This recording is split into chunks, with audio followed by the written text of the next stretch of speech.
Bom dia a todos os alunos do Instrumental F da minha turma. Eu resolvi gravar esse vídeo aqui para explicar para vocês como é que nós devemos fazer para resolver aquela atividade sobre titulação potenciométrica que eu passei para vocês, né? Aqueles que já conseguiram fazer, ótimo. Essa é uma oportunidade para que vocês possam verificar, corrigir, né, se vocês acertaram ou não. E aqueles que não conseguiram, é uma ajuda a mais para que vocês tentem fazer de maneira sozinho, né? Então, naquela atividade que eu passei, foram fornecidos 3 dados de 3 titulações distintas e o objetivo era determinar o teor de ácido acetil salicílico num comprimido a partir de uma titulação potenciométrica. Os dados sobre as reações, alguns cálculos já foram passados para vocês naquele primeiro vídeo que eu disponibilizei na primeira aula, tá? Aqui estão os dados originais, titulação 1, titulação 2, titulação 3. O volume versus pH. Então, o meu objetivo é fazer com que a gente tenha o uso da planilha Excel para que vocês façam os cálculos para obter o gráfico da derivada primeira e o gráfico da derivada segunda. Lembrando que, na realidade, embora a gente faça os gráficos convencional, derivada primeira, derivada segunda, o único que a gente vai utilizar é o gráfico da derivada segunda para obter o volume do ponto de equivalência. Então, eu vou me deter aqui numa das titulações, vou explicar, e as outras duas vocês fazem porque é idêntico. Então, por exemplo, eu tenho aqui o gráfico, os dados da primeira titulação original, volume de NaOH em função do pH da titulação. Então, como é que eu vou fazer um gráfico convencional? Onde sempre no eixo X eu tenho um volume e no eixo Y uma grandeza qualquer. Pode ser pH, pode ser derivada primeira, pode ser derivada segunda. Então, para criar o gráfico, e só lembrando, essa planilha Excel também vai ser repassada para vocês, né, para que vocês possam tentar fazer sozinhos e acompanhar a minha discussão nesse vídeo. Então, como é que eu faço um gráfico? Eu venho aqui, Insert, tem a versão em português também, a minha versão é em inglês, mas é idêntico, né? Aí eu seleciono o tipo de gráfico que eu quero. Eu costumo trabalhar inicialmente com um gráfico scatter, né, só de pontos, ok? Seleciono o tipo de gráfico que eu quero. Normalmente ele cria algum gráfico, mas isso não vai ser importante para mim. Eu vou dar Select, eu venho aqui com o botão do mouse da direita, Select Data, e apago tudo que tiver, se tiver alguma coisa. Remove, remove, remove, remove. Aí eu vou adicionar o X. Quais são os valores de X? É o volume. Esses valores aqui eu seleciono, ó, começando em volume 0, indo até volume 10. O primeiro valor está no endereço A2, coluna A, linha 2, e o último valor está na coluna A, linha 23. Agora eu vou inserir os valores de Y. Quem são os valores de Y? pH. Ok? Selecionei. Se tiver algum problema, erro do número de linhas diferentes de X em relação a Y, ele vai avisar para vocês. Aí eu dou um OK. Já está selecionado a série que eu acabei de selecionar, né? OK. E aqui está o gráfico convencional. Vejam, é o gráfico que vocês já conhecem muito bem. É o gráfico de uma titulação qualquer, onde o pH vai variando e próximo à região do ponto de equivalência ele dá esse salto. É por isso que próximo à região do pH do ponto de equivalência a gente diminui o incremento de volume, no caso do titulante da solução de NaOH. Se eu quiser mudar o tipo de gráfico, eu mudo. Ó, Change Series Chart. Eu posso mudar, por exemplo, para ponto e união. Olha o que aconteceu. Eu aconselho que vocês brinquem com esse gráfico aqui e façam. Você pode acrescentar título, você pode apagar as informações que você deseja. Enfim, dá para fazer várias coisas, que é o tipo da coisa que vocês devem fazer quando vocês estiverem criando seus próprios gráficos, tá? Então, agora vamos passar para o gráfico da derivada primeira. Para não confundir, eu criei colunas em amarelo para as 3 derivadas primeiras que eu vou criar, uma para cada titulação. Então, esse primeiro conjunto de colunas refere-se à derivada primeira da titulação número 1. Então, o que eu fiz? Primeiro, eu vou criar um ΔV. O que é um ΔV? O ΔV é a variação do volume original, ou seja, o de baixo menos o de cima. Por isso que no primeiro valor do ΔV é igual, abre parênteses, A3 menos A2. Quando eu faço isso e dou um Enter, imediatamente aparece esse meio aqui. Aí eu venho nessa casinha, tá vendo esse quadradinho aqui do lado? Eu puxo para baixo e ele imediatamente calcula para você. Notem que o ΔV, ele tem uma linha a menos em relação ao V original. Isso é necessariamente. Se você puxar esse quadradinho na linha, no mesmo número de linhas em relação aos dados originais, vai aparecer um valor sem sentido, né? No caso aqui, menos 10, que não pertence ao conjunto de pontos para criar o gráfico da derivada primeira, ok? Então, o que é o ΔPH? Segunda coluna do gráfico da derivada primeira. ΔPH é a variação dos valores de pH. Ou seja, como é que eu calculo isso? Abre parênteses. B3 menos B2. B3 menos B2. Quando eu faço isso, ele já calcula, eu puxo para baixo e calcula a diferença do pH de baixo menos o pH de cima com todos os pontos analisados. O que é a derivada primeira? Nada mais é do que o ΔPH dividido pelo ΔV. Por isso que eu chamei aqui igual a, abre parênteses, K2 dividido por I2. E o que é o volume 1 médio? Eu tenho que criar o volume 1 médio porque o número de dados na derivada primeira diminuiu em relação aos dados originais. Então, eu faço o volume 1 médio. O que é o volume 1 médio? É a média dos volumes originais. Por isso que eu tenho aqui, então, a média entre meio e 0 dá 0,25. E olha a fórmula que eu usei para calcular o volume 1 médio. Abre parênteses. A questão dos parênteses é muito importante. Vocês têm que saber onde que vocês querem, onde vocês vão colocar. Porque senão dá tudo errado, né? Abre parênteses. A2 mais A3 dividido por 2. Ok? Puxo para baixo, tenho aqui o volume 1 médio, e são essas duas colunas que vão ser usadas para criar o gráfico da derivada primeira.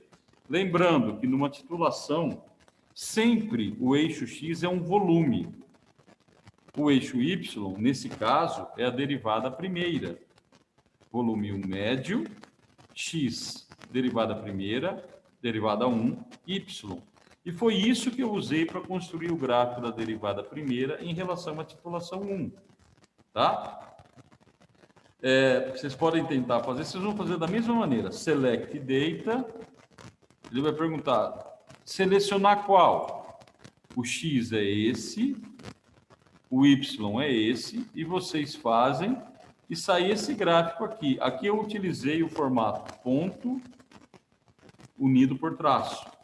Veja que eu tenho um ponto de máximo aqui, que é o gráfico da derivada primeira. Foi assim que eu fiz na titulação 2 e na titulação 3. Mas repetindo, eu não vou utilizar esse gráfico da derivada primeira nos meus cálculos, nem tampouco o gráfico convencional. Eles são caminhos para que eu chegue no gráfico da derivada segunda, mas eu não os utilizo efetivamente. Quando eu vou calcular a derivada segunda, esquece os dados originais. Eu só vou trabalhar com essas duas colunas aqui, tá? Derivada 1, volume 1 médio. Então, vamos lá para a derivada segunda, que eu criei colunas em cor azul para não confundir. Delta V1 médio. O que é o delta V1 médio da titulação 1? Está aqui. São esses valores aqui, ó. O de baixo menos o de cima. M3 menos M2. Foi exatamente o que eu fiz aqui, ó. E abre parênteses. M3 menos M2. Não esqueçam do igual. O que é o delta derivada 1? Coluna da derivada 1. O de baixo menos o de cima. Nas nossas letras aqui é Q3 menos Q2. Por isso que eu coloquei aqui, né? Desculpa, Q3 é a titulação 2. Estou na titulação 1. L3 menos L2. Por isso que eu coloquei aqui, delta derivada 1 igual, abre parênteses, L3 menos L2. É ele que calcula para mim. O que é a derivada 2? Por analogia ao que nós fizemos anteriormente, é essa coluna dividida por essa. AC2 dividido por AB2. E o que é o volume 2 médio? É a média do volume 1 médio. É a média desses valores aqui, ó. M3, é por isso que eu fiz essa programação. Igual M2 mais M3, fecha parênteses, dividido por 2. Repito, olhem como parênteses é importante. Então, o gráfico da derivada segunda, no eixo X eu vou ter o volume 2 médio e no eixo Y a derivada 2. Notem que diminuiu uma linha em relação aos dados da derivada primeira, tá? Aí eu vou construir o gráfico da derivada 2. Fazendo isso do mesmo jeito, select data. X é o volume 2 médio, Y é essa coluna aqui. Eu chego nesse gráfico aqui. O volume que me interessa é esse aqui. É a junção. É quando a junção desse ponto de máximo unido com o ponto de mínimo passa por y igual a 0. É esse ponto que me interessa. Esse é o volume do ponto de equivalência. Então, vejam, repetindo, eu fiz todos esses gráficos anteriores e eu só vou usar essa informação. Então, o que eu fiz? Eu peguei esse gráfico e expandi.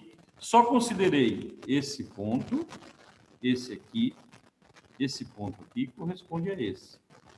E esse ponto aqui, que corresponde a esse. Esse gráfico só é construído considerando esses dois pontos. E que pontos são esses? Esses dois aqui, ó. Ponto de máximo, ponto de mínimo.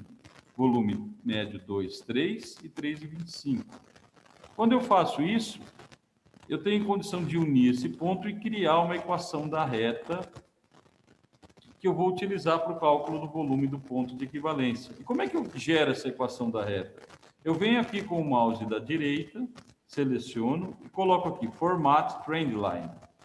Eu escolho linear e Display Equation on Chart, mostrar a equação no gráfico. Quando eu faço isso, automaticamente eu gero a equação. E como é que eu calculo o volume do ponto de equivalência? Quando y é igual a 0. Eu preciso de calculadora para fazer isso? Não. Quando y é igual a 0, x vai ser igual a 1105,8. Olha o que eu fiz aqui. Igual a 1105,8 dividido por 353,92. Esse é o volume do ponto de equivalência que eu estou buscando, oriundo da primeira titulação. Deu 3,1244, tal. Ok? Eu fiz exatamente a mesma coisa com as outras duas titulações. Eu só tiro o volume do ponto de equivalência. Na titulação 2 deu 3,109 e na titulação 3 deu 3,126. Então, reparem que A partir desse volume do ponto de equivalência, que é o volume de NaOH que eu gasto para neutralizar o ácido acetil salicílico, eu calculo a massa de ácido acetil salicílico naquele comprimido. De que jeito? Essa fórmula aqui, ó, a massa de AAS no comprimido já sai em miligramas, porque eu uso o volume em ml, vai ser 0,875 mol por litro, que é a concentração do NaOH, vezes o volume do ponto de equivalência, 3,124, vezes a massa molar do ácido acetil salicílico, 180,16 gramas por mol. Isso te dá, então, um resultado final de 492,47 miligramas de AAS naquele comprimido. Eu fiz exatamente a mesma coisa nas outras duas titulações. Tenho 3 resultados de massa de AAS. Agora eu vou fazer estatística em cima desses dados.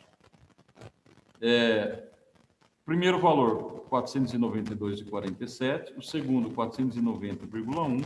O terceiro, 492,94. Parênteses aqui. Lembrem que eu não usei calculadora em nenhum momento para fazer esses cálculos. Eu posso usar a própria planilha Excel para calcular esses resultados.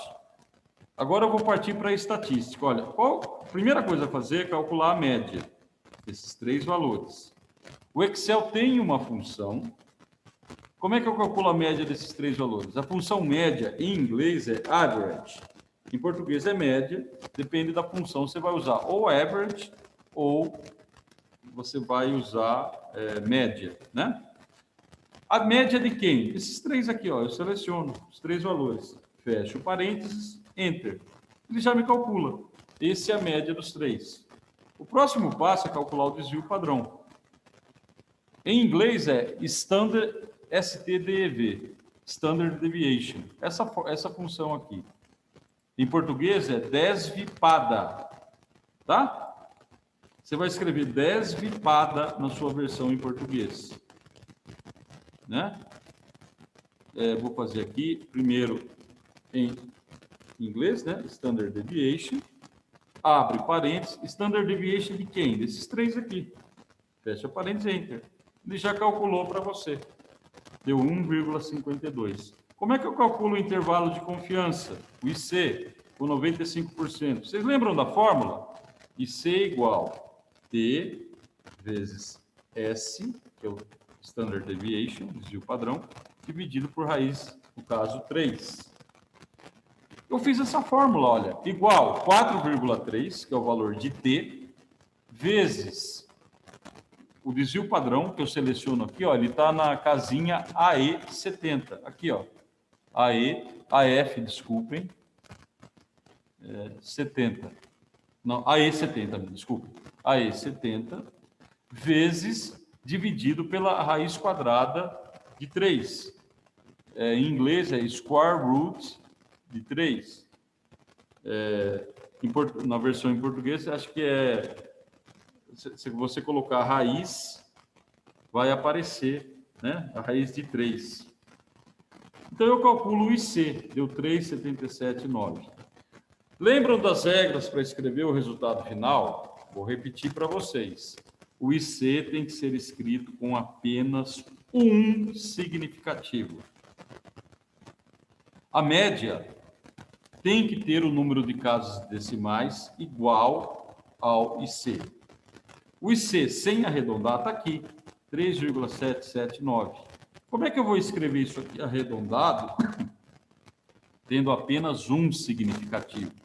Isso aqui é arredondado para 4, ok? Então, eu arredondo esse valor aqui para 4. O 4 tem casas decimais? Não, ele é um número inteiro. Por isso, então, que eu vou escrever meu resultado final, arredondando, 492 mais ou menos 4 miligramas. Qual é a imprecisão desse resultado? 4 dividido por 492, o que der vezes 100. Aqui é a formulinha. Deu uma imprecisão muito boa, 0,1, muito baixa, né? 0,8%. Qual é a exatidão? A exatidão eu comparo o meu resultado com o valor de referência. Lembra da fórmula? Exatidão igual, abre parênteses, 492 menos 500 vezes 100 dividido por 500. 500 é o valor de referência. Deu uma exatidão muito boa também. Menos 1,6%. Lembrando que nesse laboratório a gente trabalha com ambas as grandezas com valores abaixo de 5%. E como é que eu interpreto os resultados? Eu vou interpretar esse resultado aqui. Há 95% de chance. Por que 95% de chance? Porque eu estou trabalhando com um intervalo de confiança de 95%. Do valor verdadeiro estar entre 488 e 496 miligramas. Essa interpretação só é válida se a prática estiver isenta de erros determinados. Isso aqui é muito importante, gente. Se uma prática contiver erros, e esses erros afetam as replicadas de maneira idêntica, o meu resultado final vai estar errado. Né? Se eu errei um cálculo, meu resultado final vai estar errado. Isso são erros determinados. Erros que eu posso evitar. Então, a minha prática tem que estar isenta de erros determinados. Tá? Em virtude da imprecisão estar baixa, de fato estável, 0,81%, os valores obtidos experimentalmente corroboram a informação fornecida pelo fabricante. O fabricante fala que tem 500. O valor que a gente está obtendo aqui é muito próximo disso. Então, a gente pode dizer com tranquilidade que o fabricante está falando a verdade. Então, pessoal, esse vídeo foi uma tentativa, né, de auxiliá-los na execução, né, dessa tarefa que eu passei para vocês.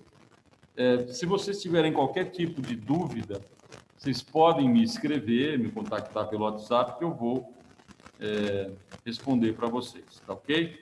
Muito obrigado, pessoal. Qualquer dúvida, então, estou à disposição.